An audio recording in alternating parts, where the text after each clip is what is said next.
Blessings, one and all, and welcome to this week's episode of The Message.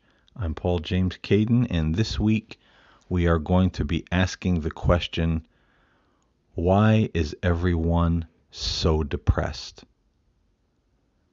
I mean, those of you listening to this show, have you noticed how depressed, how lost, how empty people seem to be, and how many verbalize that they feel this way?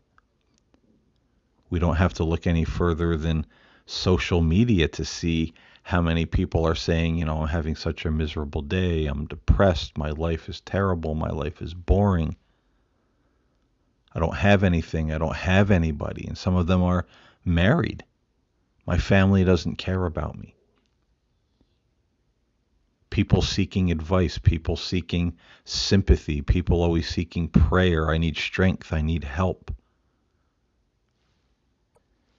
And this says nothing of the skyrocketing suicide rates that we're looking at these days. I mean, everywhere from grown-ups to teens to young children, religious people, non-religious people. There was a story just last week here in the United States, if you're listening outside the country. It's one of our largest aircraft carriers. I think it's the USS George Washington or some such thing. And they were having a problem on this aircraft carrier of sailors in the Navy committing suicide aboard this aircraft carrier. Why are people feeling so depressed, so trapped, so empty, like there's no meaning in their lives? I would say right off the jump here that one of the big reasons I believe is because people are putting all of their faith in the things of this world, this system that's been put in place by the very elitists and people in charge that once upon a time they claimed to distrust. And people had a lot of problems with the way the system works, here in the United States or, other countries across the world. Now it seems like we're slaves to that system.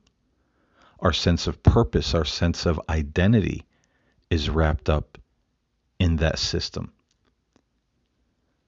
If you look back to the beginning of the COVID pandemic, only 2 weeks in to the shutdown, people were becoming depressed.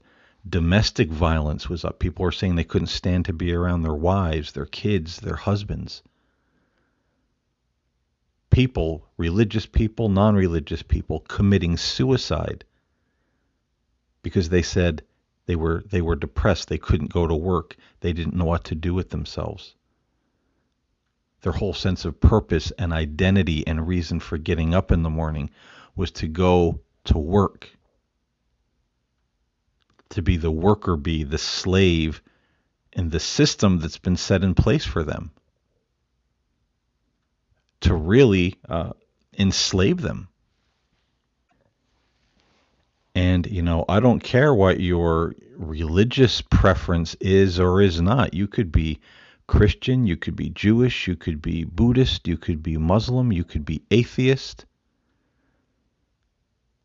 But the fact of the matter is, if all your hope, if your sense of purpose, if your sense of identity, if all of your hope is tied up in that system that's in place, well, how disappointed are you going to be?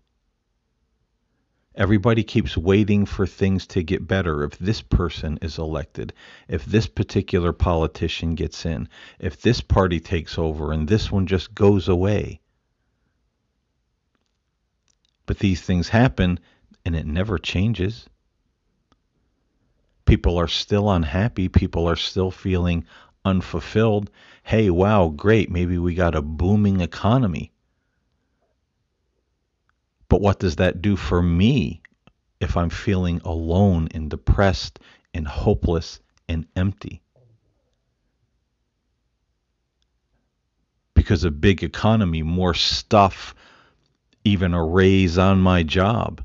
And I'm not talking about me, I'm talking about me, any of us. That money, those material things are only going to go so far. We can't outrun ourselves or fill the empty hole inside by trying to fill it with stuff. And let's face it, ladies and gentlemen, the booming economy, the good old days only last for so long. And then something happens that we're right in the hole again. The whole country, the whole globe. Look at the problems we're having now with the supply chain and this and that, and they blame everything for it. President so-and-so over in, far-flung, Baghdad woke up with an ingrown toenail. How's that going to affect us here at home? How's that going to affect us at the pump and at the grocery store? It's a game. It's a game these people are playing. And most of us are aware of that. Most of us know that these people have an agenda. And I used to say on my old show, that the spirit side, that it was very sad that we have so many of these crazy conspiracy theories that came out that were so outlandish. And I will point a big accusing finger at QAnon for that type of thing. That made conspiracy theories so outlandish that the truth of the matter got lost in the shuffle. Now, who believes there is an agenda?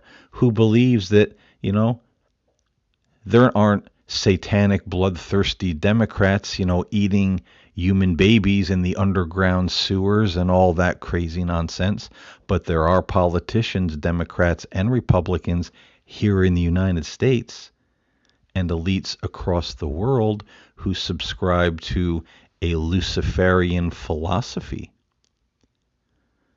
And when we say Luciferian, we don't mean Lucifer, the devil of the Bible. They're talking about the light bringer of, I believe it's a Sumerian mythos. It was Lucifer who brought wisdom and light to mankind. And these people follow this philosophy who think they are chosen, they are elites. They are the lords of the earth and the masters of the universe. They take these titles upon themselves. And their agenda is to rebuild utopia or rebuild an Eden on planet Earth. And you and I, who are not part of that elitist Luciferian group, we don't figure into that plan. And that is the sad truth of the matter. We are either eliminated or a few of us kept around just to be like worker bees for the kings and the masters. And that is the truth behind the agenda of the elitists. And that probably will at one point be what the Bible calls the beast system. These people want all of the resources, all of the money. You and I, the average blue-collar individuals out there trying to scrape out a living, well, they think there's too many of us now. We're overpopulated. So we're just useless eaters. We're eating the food that belongs to them.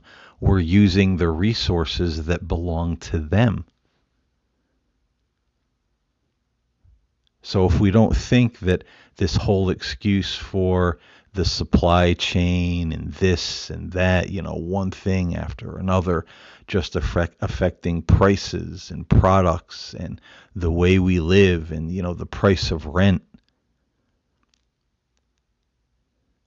If we don't think that that's not on purpose, then we're fooling ourselves.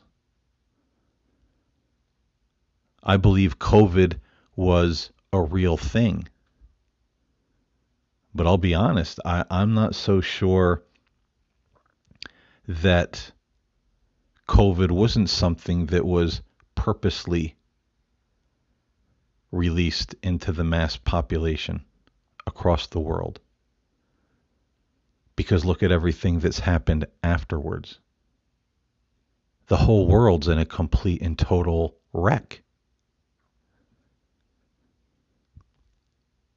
And so these are the people who put this system in place that so many people are putting all their hope in, their sense of identity in, my job, my this, my that. And now let's just pause for a minute and remember. In the Quran, God tells us this world is nothing but a distraction. And we are here and we go through trials to mature ourselves, to grow our faith, grow our soul, to become better people. And the Quran tells us that the hereafter is much better for us than this place. And we're not to be chasing after politicians and religious leaders and money. The Quran tells us that doing that is setting up partners with God. Anything that we make a God in our lives. Anything that we put that much faith in, that much trust in, we're setting up partners with God. Whether it's our job, our boss, our church, our preacher, our pastor, our denomination, our president, our political party, whatever it is. The Quran says don't chase after these people. Your only patron, your only helper is God. You trust in Him. Not the things of this world. Not the people who are running the governments and the religions. And that's reflected also in the Bible. Doesn't the Bible say, think not about things of this world, but give your attention to things, that are eternal, that do not pass away? How many times in the Old Testament, the New Testament, the Quran, how many times are we told the same message over and over again? Don't put your faith in the things of this world. It's silver, it's gold, it's goods, it's system. Because it will only lead you astray. It will only lead you away from God. It will only lead you to a place where you are deceived and empty. There's that old saying, there's a God-shaped hole in the middle of every person's soul, and nothing can fill that hole but God. But we're trying to fill it with everything else but. Because thanks to Western Christianity, what has religion become? Well, we go to church on Sunday. We hear a message, we sing a few hymns, we say, peace to each other. After the sermon, we might go back to the little Sunday school room or whatever and have some crumb cake and coffee. And then we go home and we forget all about it. If we're lucky, we post a few memes on social media. Have you prayed today? Just trying to get likes, that dopamine rush for all the comments and thumbs up that we'll get. But what is our real relationship with God? Is that all God is to us? And the Quran speaks about that as well, that most people are not mindful of God. Most people are not grateful until they fall into some kind of trial or tribulation or problem. Then they'll cry out, "Oh God, help me. If you help me, I'll do this, I'll do that, I'll never do this again." They'll make all kind of promises. And then when God helps them, they soon return to their old behavior.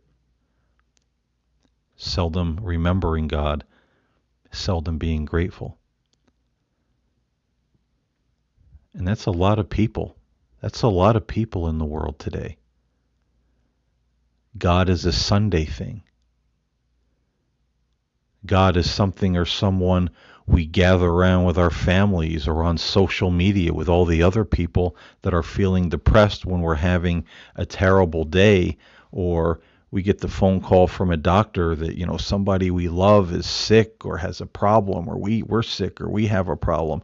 Oh, let's all pray now. It's become this practice in morbidity just to gather around God and pray when something's wrong. But what about the good times? Do we remember God? Do we give thanks? Do we just spend time with God as we would a family member or a close friend? Do we talk to the guardian angels that keep watch over us and our souls while we're here in this world, and who the Quran says will be our companions even in the hereafter? Do we spend that quality time? Are we grateful? Do we remember? And most of us aren't. Most people here in the West have become, crumb cake and coffee Christians. And that's why you see so many religious people, even a pandemic hits, they can't go to work, and they're taking their own lives. How absolutely sad is that? How many religious people thinking that somebody out of the United States government is going to be the savior of the world, the savior of the country, God's man, the next King David, whatever crazy labels they want to stick on these people, and they're not. They're just not. And then when it turns out that they're not, what do? They turn around and say, well, I'm depressed and I've lost my faith. I turned my back on God because none of these prophecies and predictions came to pass. And do you know how many people lost their faith? I would dare to say probably thousands if you do the research. How many people lost their faith after the QAnon thing? They thought this was it. And all the evangelicals, all of the fundamentalists, Western Christians, all gathering around this message. It was all over Christian television. This is it. This is something big. This is something spectacular. And when it didn't happen, they threw their faith away. And when I bring up in my show things like the QAnon phenomenon and all that happened, understand this. I'm not picking on people. I'm not saying if you believed in that or still believe in it that you're stupid or any of that kind of thing. I'm not throwing mud or hash at anybody. We're all looking for something in life to give us hope, to give us meaning, to make us feel fulfilled. But it can't be the things of this world because man always deceives us.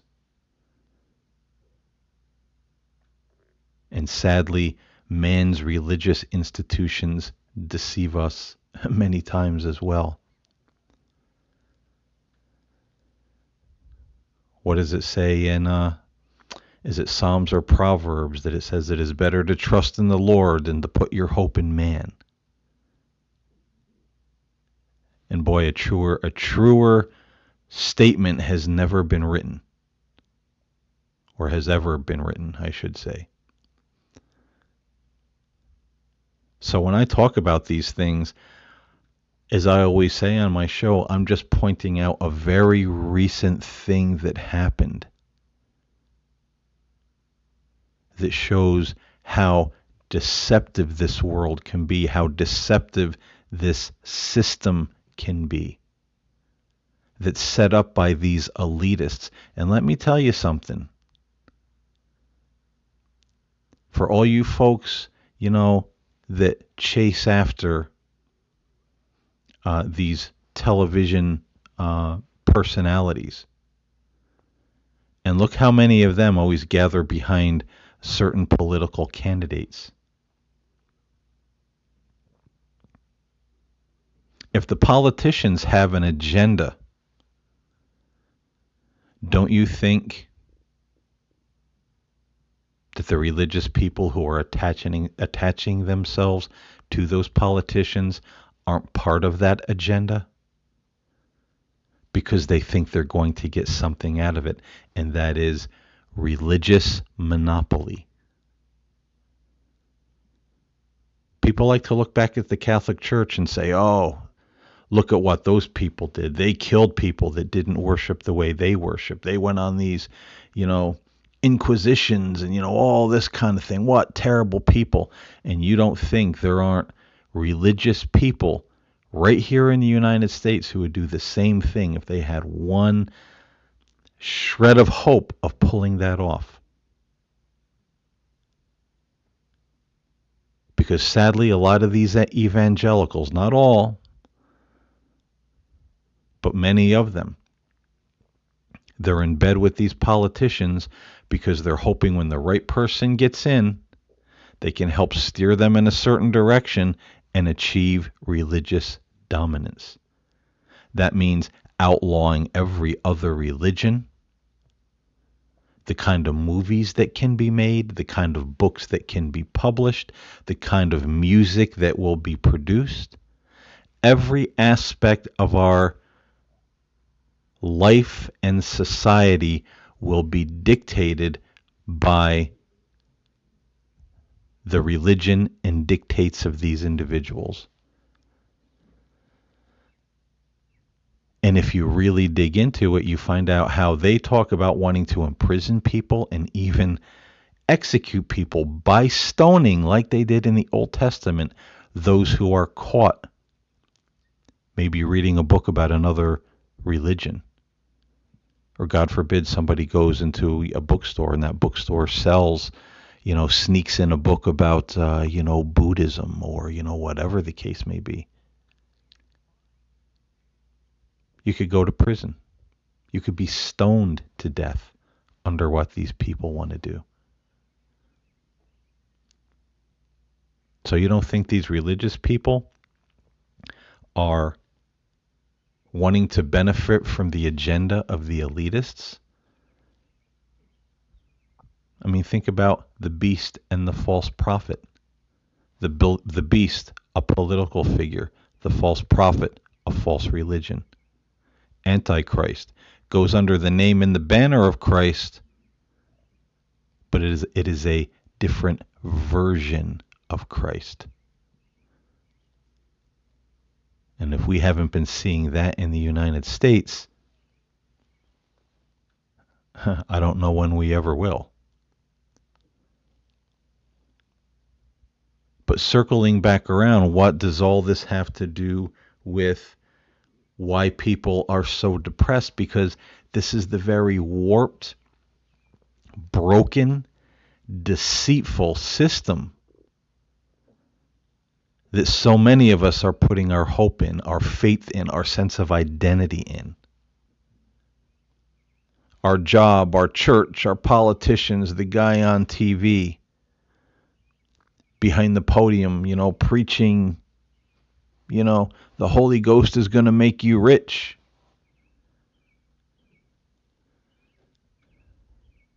If we put our faith, if we put all of our hope and our sense of identity in that, we are going to come up empty-handed all the time, and it's no wonder people are getting depressed.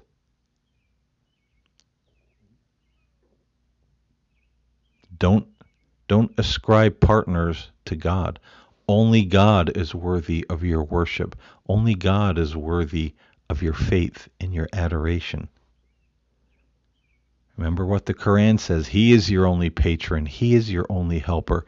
All that other stuff, and I'm paraphrasing Paul James Caden paraphrase of the Quran, all that other stuff isn't going to do you any good. And they're certainly not going to avail you anything when you leave this world and go back to God and give an account for the life you lived here. And the interesting thing is the Quran has a metaphor of the souls marching into hell on the day of judgment. And ahead of certain souls are the leaders that they followed. And they'll look at God and they'll say, those people deceived us. You made us do these things. You told us these certain things. If we could go back, if God will just send us back to live our lives again, we'll never follow these people. We'll never do these things. And God will say, it's too late. You had your chance.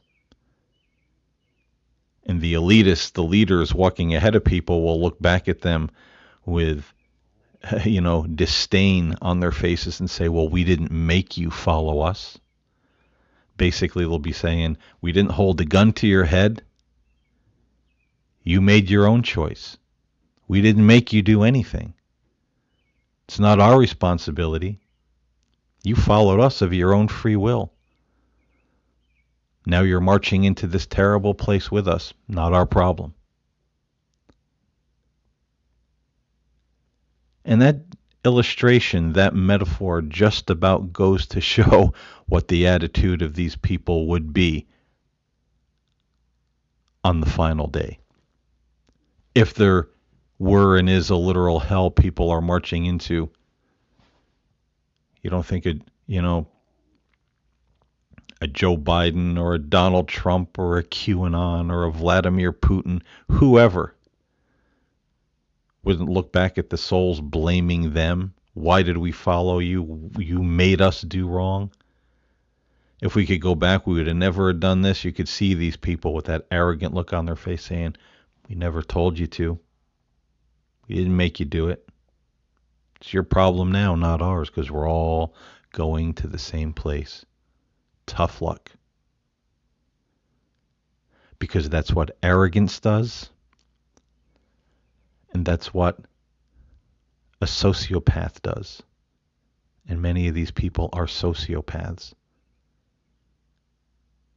They don't care about you or me. They'll act like they do. Oh, this wonderful person. Oh, this wonderful group of people. But if push comes to shove, they'll disown everybody for their own purpose and their own benefit. So is it any wonder people are feeling depressed, people are feeling lost, people are feeling empty. They don't know where to turn, they don't know what to do. Because when you put your faith and your trust in those kind of people, in the system, this slave system that they've built for you and I to exist in, well, we're never going to feel fulfilled. But yet it's the strangest thing, and perhaps it's prophecy coming to pass, because there's so many people who know these people are no good, that the system is not on their side. But yet they seem like they're entranced by it. Strange.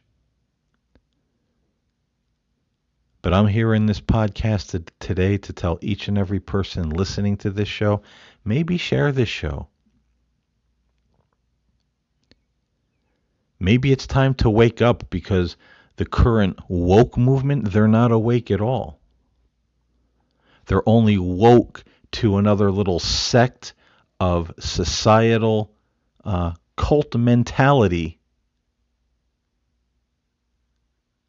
that's feeding them half-truths.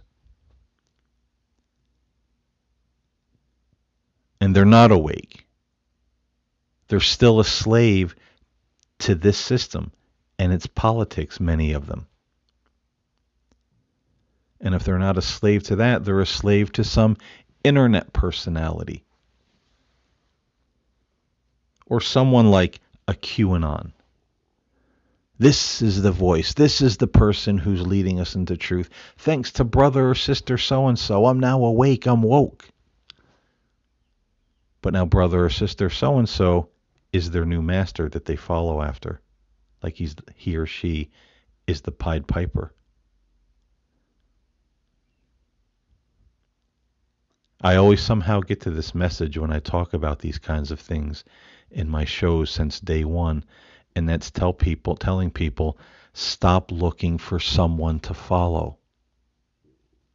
Follow God. Paul James Caden translation of the Quran: God is your only helper.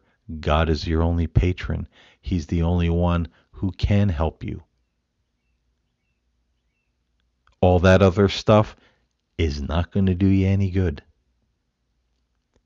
And these people will disown you at the drop of a hat. Stop looking for people to follow. Fill the God-shaped hole in your soul with God. Not somebody telling you about God, your personal relationship with God. Because that's another problem we have here in the West. We always have to have the middleman. This guy, this woman, this ministry, this person saying that they're a prophet, this person saying they're getting messages directly from God. There's always has to be the middleman. Stop looking for the middleman or woman to follow. Kneel down in prayer. Sit down in meditation. Commune with God one-on-one. Let Him fill you. Let Him fill the God-shaped hole. Not some other person telling you about God. Giving you information that, again, the Quran speaks of those who say things of God that they know not, and they speak only conjecture. And there's certainly a lot of that going on as well. Because there's an awful lot of people. God told me this, God told me that, God showed me a vision, God showed me what this really means in the Bible, God showed... Speaking things about God they know not, and speaking only conjecture. Don't fill that God-shaped hole in your life with conjecture of other people. Fill it with God Himself.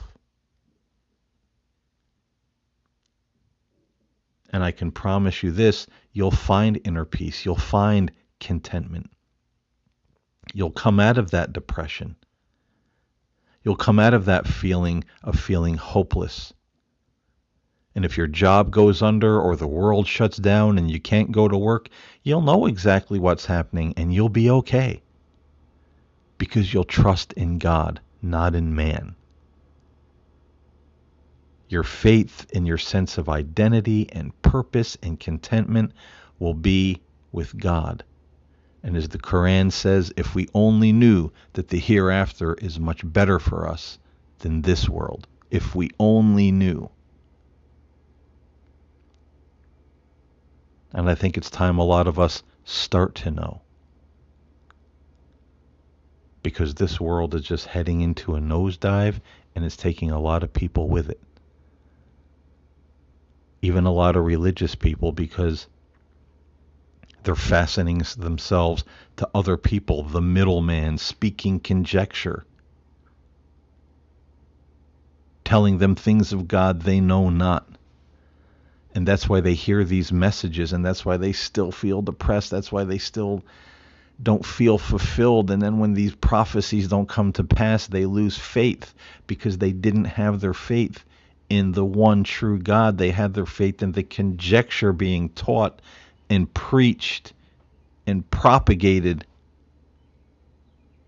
by these false teachers, these middlemen, these false prophets. And none of that is ever going to do us any good. So, folks, I hope this show was helpful to you this week. I thought this was a topic that really needed to be talked about. And I hope there were some things here that made some sense, will get you to thinking a little bit, and I hope you'll start to fill that God-shaped hole with the right stuff, not with the garbage and the conjecture and the religious conjecture of this world, because all that is spiritual junk food, and it's not going to give us the faith and the hope and the lift that we need when we need it most. So, folks, thank you so much for listening this week. I really appreciate it. Until next time, stay in love, stay in the light, and I'll see you next week here on The Message.